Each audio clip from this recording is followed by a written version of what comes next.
when we drink the first cup of wine, we're supposed to hold the wine, and as everyone knows, we lean to the left, and then we drink after we say Borei Priyagofen. So um,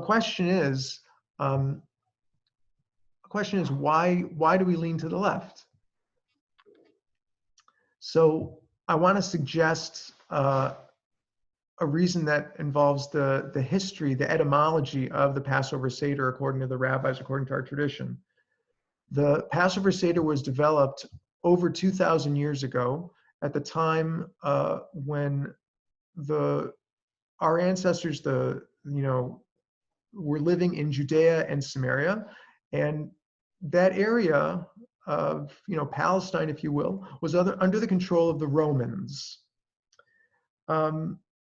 Now, the Romans, the upper class Roman citizens, hosted symposia where they would gather together and they would recline on couches and they would talk philosophy and they would drink wine. And for our ancestors at that time, like if you wanted to have the ultimate example of a free person and someone who was comfortable and living, a great life, that was the model. These Roman citizens at their symposia, reclining on their couches. And so our Seder, in many ways, is modeled after these Greco-Roman symposia from some 2,000 years ago.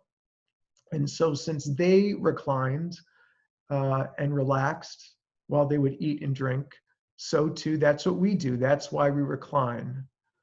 Now, why would you recline to the left? Why does it have to be to the left? Doesn't really have to be, but if you're right-handed and you're holding your Kiddush cup, if you try to recline to the right, you're going to spill your wine, right? You're going to spill your wine. So you recline to the left because it's much easier to drink that way. It's probably better for your digestion too. Now, at these Greco-Roman symposia, the Romans used to pour libations, pour sort of offerings to the Roman gods. And at these symposia, they would pour 4 cups of wine in praise of their gods. And so we took that idea of having 4 cups of wine and we Judaized it. We made it so that we're going to have 4 cups at our Seder also, but we're not pouring out the wine to praise, pagan gods. We're going to praise Hakadosh Baruch Hu. We're going to praise our God with 4 cups of wine. So that's how our ancestors, that's the idea, that's how they embraced their freedom. They took this model from their time and they made it their own so that they could celebrate being free people. So that's the etymology of where the Seder comes from.